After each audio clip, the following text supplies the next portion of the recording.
Welcome to one of my churches. This is Mobley Methodist Church.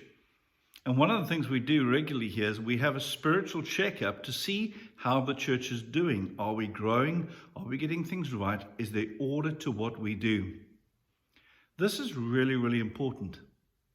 And I want to ask you, how healthy is your church?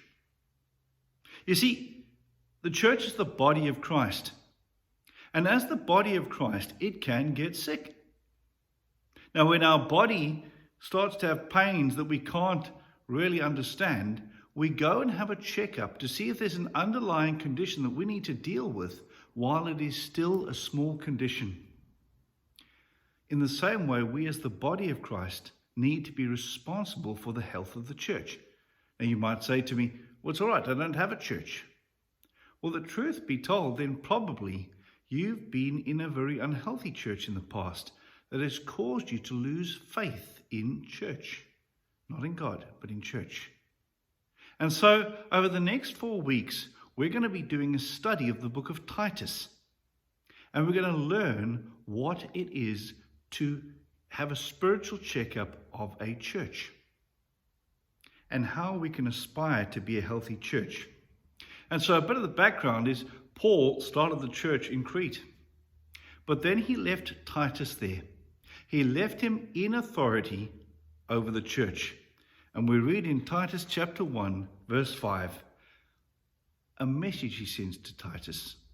I left you behind in Crete for this reason, so that you would put in order what remained to be done. Titus is the overseer of the whole church of Crete. And the first lesson on healthy churches is that a church needs to have someone in authority that is worthy of the job, and that person needs to be under authority. In your church, do you understand who is the person that God has placed in authority? Do you understand what is their accountability structure? Who is making sure that they stay pure and do the work of the church? For Titus, he's a young man, but he has been given authority in the churches. And the churches need to respect that. That's why Paul makes this a public letter. He wants people to know that Titus is the boss. But he also wants them to know that he is watching over Titus.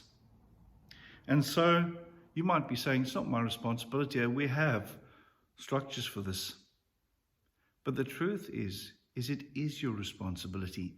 If you're a member of the body of Christ, you are responsible to God for the health of the church. And our first lesson is to understand the nature of authority in that church. God bless and have a great day.